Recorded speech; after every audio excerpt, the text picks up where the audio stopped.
የሚያድኑ ውሸቶች እንዳሉ የሚያጠፉ እውነቶችም አሉ። ብዙ ወንዶች ሕይወታቸውን የሚያሳልፉት የውሸት ጥበብን በመማር ነው። ኤልያስ ያለዛ ተወለደ። እሱ የተወለደው በክረምት አውሎ ንፋስ ወቅት ነው። በጣም ቀዝቃዛ፣ እውነትን ወደ ዓለም የሚያመጣ ለአንድ ሰው ተስማሚ ጅምር ነው። አዋላጁ ጸጥ ያለ ሕፃን መሆኑን ተናገረ። የእውነት ሕመም ካልተሰማው አያለቅስም። የእውነት ደስተኛ ካልሆነ በስተቀር ፈገግ አይልም። ገና በ5 ዓመቱ ችግሩ ተጀመረ። በትንሹ ነው የጀመረው። በአንድ ጎረቤት ትንሽዬ የኔ ወጥ ጥሩ ጣዕም አለው፣ ሌላኛውም ልጅ ይንቀጠቀጣል፣ ፈገግ ይላል፣ ማኅበራዊ ዳንሱን ይማራል። ኤልያስ ግን በንጹሕ ዓይኖቹ ቀና ብሎ አይቶ አይ የተቃጠለ መሬት ነው የሚመስለው ይለዋል። ጎረቤቱ በመጀመሪያ ሳቀ። ነገር ግን ሕፃኑ ዓይኖቹ በጣም የተረጋጉ ነበሩ። ቀልድ እንዳልሆነ ተረዳ። እናቱ ልታስተምር ሞከረች። እጆቿን በትከሻዎቹ ላይ አድርጋ በፊቱ ተንበርክካለች። ኤልያስ ብላ በለስላሳ ድምፅ ተናገረች። ፈረች። አንዳንድ ጊዜ ደግ ለመሆን ነገሮችን መናገር አለብን። ኤልያስም ግን ድምፁ እየተንቀጠቀጠ ውሸት እንዴት ደግ ነው ብሎ ጠየቃት። በ10 ዓመቱ የቆሬ መንደር ይፈራው ነበረ። ጡንቾቹን አልፈሩም። እሱ ትንሽ ነበረ። ድምፁን ፈሩ። ምክንያቱም ኤልያስ ሲናገር የተደበቀው ነገር ይወጣል። አንድ ነጋዴ ሚዛኑን ሲያጭበረብር ተመለከተ። መናገር አልፈለገም። ነገር ግን ቃላቱ እንደ ተውከት ከጉሮሮ ወጡ። አውራ ጣት ከባድ ነው ጌታዬ። ነጋዴውን መተው። ኤልያስ ደማ፣ ግን ሊመልሰው አልቻለም። እውነት ጣዕም እንዳለው ያኔ ተማረ። እንደ ብረት ጠንካራ ነው። ሰው ሆኖ ሲያድግ ኤልያስ የሚጠቀመው ብቸኛ ዘዴ ዝምታን ተማረ። ባይናገር ቅር ሊለው አይችልም። ካልተናገረ የከተማውን ምክር ቤት ደካማ ሕጎችን ማፍረስ አይችልም። የራሱ ሕይወት ውስጥ መንፈስ ሆነ። በመንደሩ ጫፍ ላይ እንጨት እየቆረጠ ይሠራ ነበረ። እንጨት ታማኝ ነበረ፣ ድንጋይም ሐቀኛ ነበረ። ዝምታ ግን ግድብ ነው፣ በውሃ ነው የሚፈርሰው። በገና በዓል ቀን በመንደሩ አዛውንት የከተማውን ብልጽግና እየኮሩ ሕዝብ ፊት ቆሙ። ስለ ሙሉ ጎተራ እና ስለ አስተማማኝ ክረምት ተናግሯሉ። ሕዝቡን በደስታ ፈነጠቀ። ውሸቱን ማመን ውሸቱን ፈልገው ነበረ። ኤልያስ ግን ከሽማግሌው ጠረጴዛ ላይ ያለውን መዝገብ አየ። ቀዩን ቀለም አየ። ምላሱን ለመንከስ ሞከረ። መዳፍ እስኪመስል ድረስ ነከሰው። ግን ማስገደድ እርግማኑ በደረቱ ላይ አካላዊ ሕመም በሳምባው ውስጥ የሚነድ እሳት ነበረ። ተነሳ። ሕዝቡም ዝም አለ። ጎተሮቹ ባዶ ናቸው አለ ኤልያስ። ድምፁ ከፍ ያለ አልነበረም። ነገር ግን በዝምታ ውስጥ ነጎድጓድ ይመስላል። እህሉ ተሽጦ ነበረ። ለክረምት ምንም የምንበላው ነገር የለንም እያለ ለሕዝቡ ተናገረ። ለማስጠንቀቂያው አላመሰግኑትም። ሰዎችን የሚያስደስት ሕልም የሚቀሰቅሳቸውን ሰው አያመሰግኑ። ስለ ቀሰቀሳቸው ይጠሉት ጀመረ። በዛ ምሽት በአንድ ድንጋይ መስኮትን ሰበረ።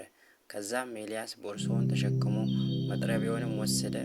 ኮቱንም ያዘና ተኩሎች ብቻ ወደሚኖሩበት በጥልቁ ጨለማ ወደ ጫካ ገባ። ምክንያቱም ተኩሎች ቢያንስ ስለ ረሃባቸው ሐቀኞች ናቸው። በጫካ ውስጥ ያለው ጊዜ በሰዓት አይለካም። ግን ወቅቶቹ የኤልያስ በጣም ረዘሙ። እጆቹ ሻካራ ሆኖሉ። የሰው ሳቅ ድምፅ ረሳ።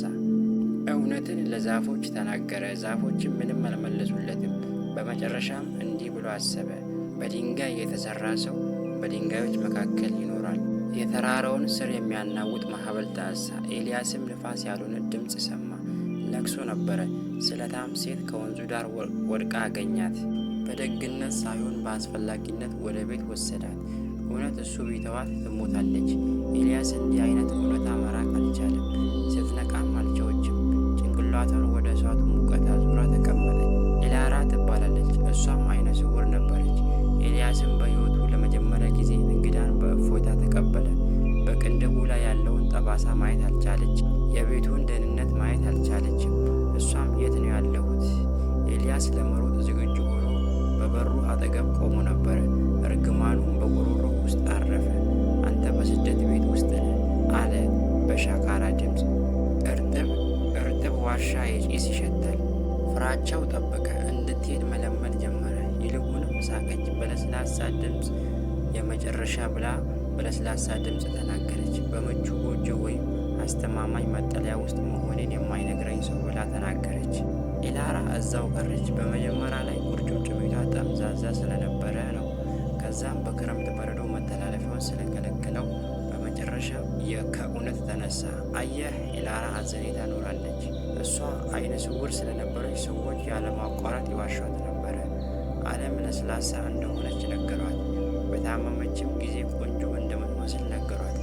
እሷንም እንደ ሸክላ አሻንጉሊት አዩዋት። ኤልያስ ይህንን ማድረግ አልቻለም። በአንድ ቀን አመሻሽ ላይ መስታወቱን እየነካች በመስኮቱ አጠገብ ተቀመጠች። ኤልያስ ጀንበር መጥለቁን ንገረኝ ብላ ጠየቀችው። ኤልያስም ተመለከተ። ግራጫ አሳዛኝ ምሽት ነበረ። ወንበሩንም ያዘ። የወርቅና የወይን ጠጅ ምስል ሊስልላት ፈለገ። ስጦታ ሊሰጣት ፈለገ። ነገር ግን አፉ ተከፈተ። የብረት እውነት ወደቀ። ግራጫ ነው። ደመኖቹ የተቀጠቀጠ ብረት ይመስላሉ። ዛፎቹ የቆሙ ሐውልት ይመስላሉ። ቀዝቃዛና አስቀያሚ ምሽት ነው ብሎ ነገራት። ታለቅሳለች ብሎ ጠበቀ። ኤላራ ግን ጭንቅላቷን በግድግዳው ላይ ተደግፋ ተንሰበሰበች። አመሰግናለሁ ብላ ተነፈሰች። ሁሉም ሰው ሁልጊዜ ፀሐይ ታበራለች ይለኛል። በጣም አድካሚ ነው። ለእነሱ ደስተኛ ለመሆን መሞከር ዓለምም እንዲሁ አስቀያሚ ሊሆን እንደሚችል ማወቁ ጥሩ ነው ብላ መለሰችለት።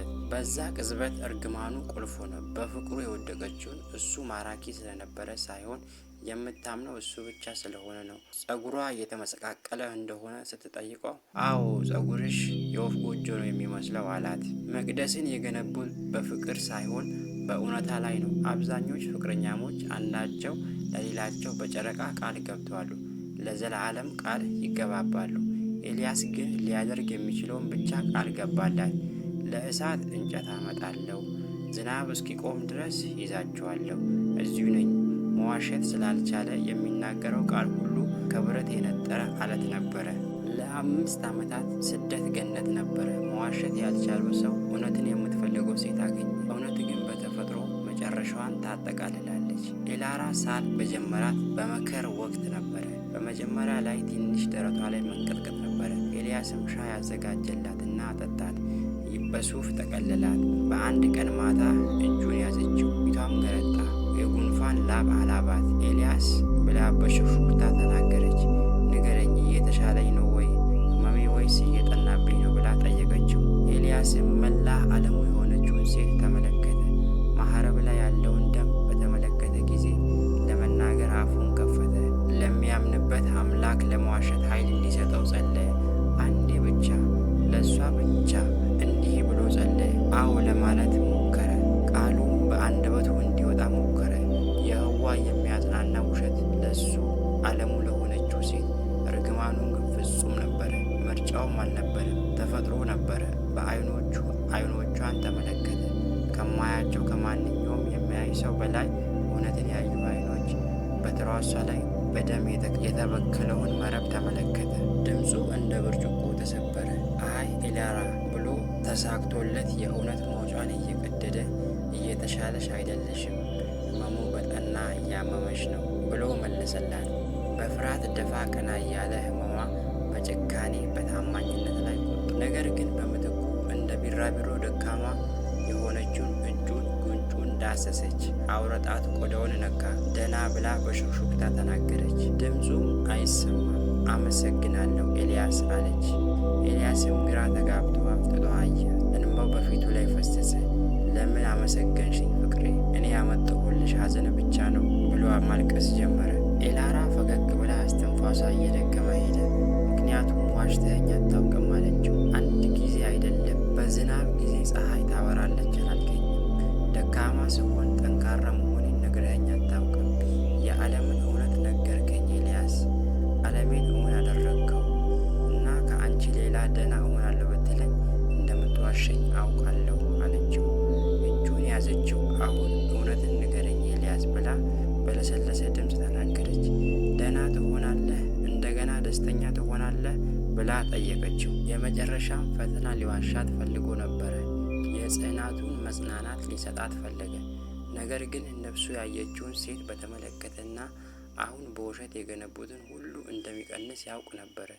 ለእውነት ስድብ ይሆናል። ጎንበስ ብሎ ግንባሯን በእሷ ላይ በመጫን ድምፁም በሐዘን ታንቆ ነበር።